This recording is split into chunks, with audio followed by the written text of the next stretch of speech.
Hey everyone, I'm back. I was able to get a few minutes alone, on my own, which is kind of cool. I'm kind of happy about that. So I wanted to make some more videos, and I thought I would sort of elaborate on a few things that I was talking about. I had mentioned in my last video. Why YouTube? Why videos? That's an interesting question I've been asking myself, and well, really there's only one answer, and that is mainly because of a couple of things. One, I really don't have anyone to talk to about what's going on, like deep down, with regards to daily life with anorexia. And, well, outside of my therapists, which I mentioned yesterday, I have two. One is traditional. She's actually an ED psychologist, and she's amazing. Just wanted to add something because I didn't seem to be getting anywhere fast enough for myself. So this fall I added a non-traditional therapist, and he's a Gestalt therapist, and he is absolutely incredible.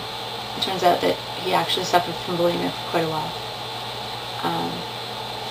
So we can actually kind of understand a few things, including one of the addictions that I have that goes along with my eating disorder. Yeah, so I also have a major problem talking and expressing how I feel, which would be that whole emotion thing.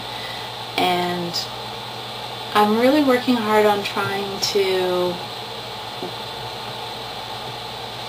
mesh those two things together, because I really don't like not being connected to myself emotionally.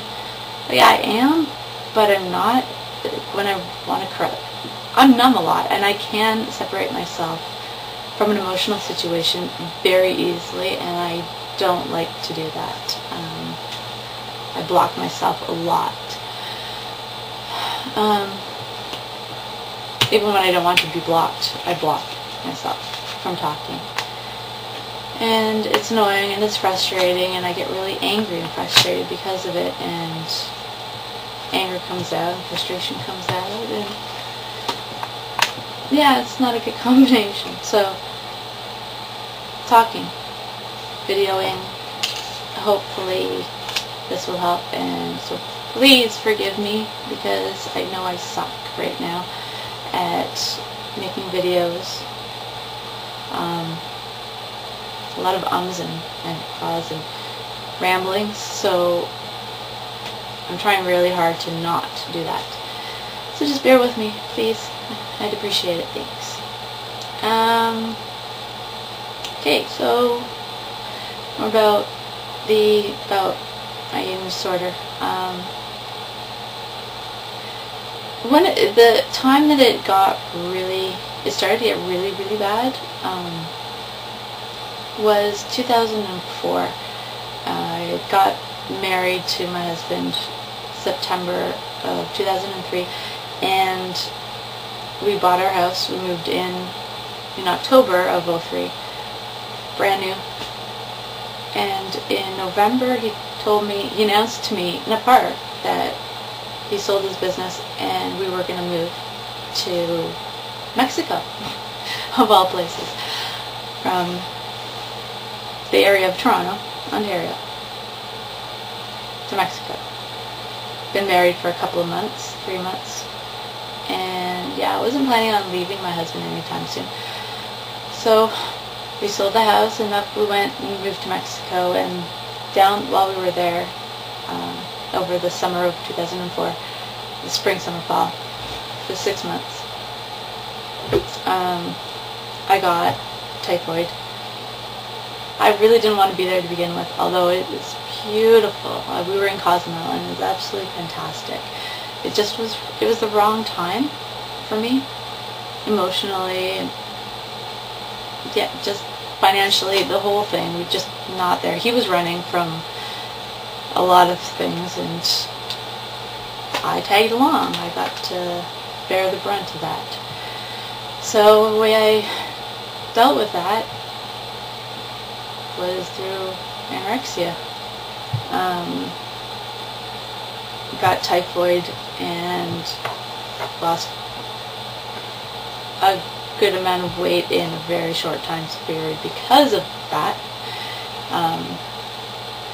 Yeah, I don't wish typhoid on anyone. But I didn't stop there, and I couldn't stop there. And the compliments and everything started coming in to me. I just fueled the fire. So we came back 3 weeks before Canadian Thanksgiving and packed up. We were here until after Thanksgiving.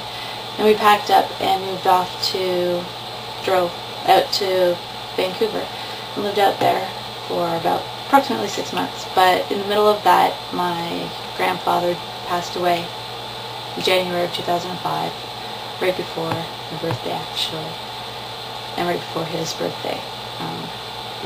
5 days apart our birthdays were, so we always celebrated together. So I up and came back for the funeral, and when I got here, I was the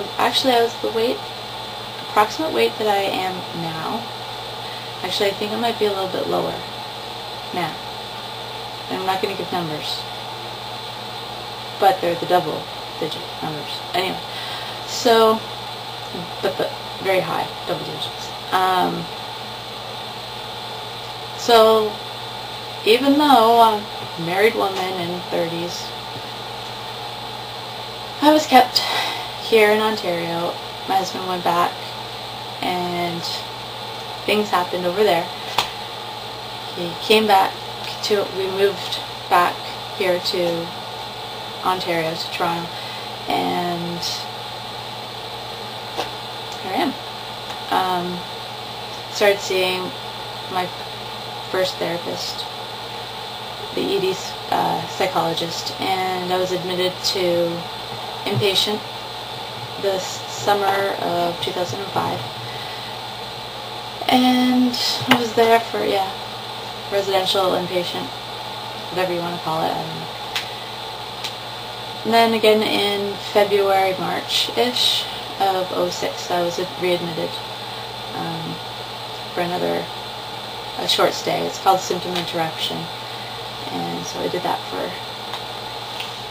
a little while, about a month or so, and I've managed to keep myself pretty healthy weight since. One of the main problems, I never let go of the eating disorder, I know that, and I know I was not ready, and I was pushed into treatment. And why am I even wearing a tank top? It's freaking cold outside, and sorry, just turn off the little picture on there.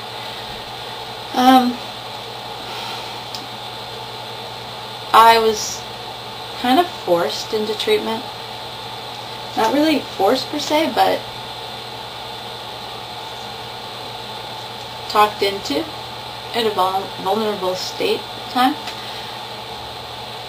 And I was not prepared for it, and I didn't want it. I was doing it for everyone else. So now, it's 2009, I'm on a waiting list for an intensive outpatient program at the same hospital.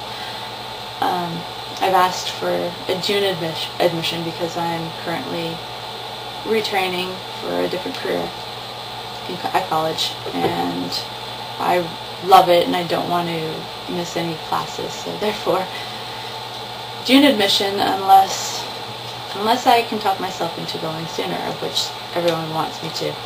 Well, treatment team wise wants me to. They're worried that I'll deteriorate.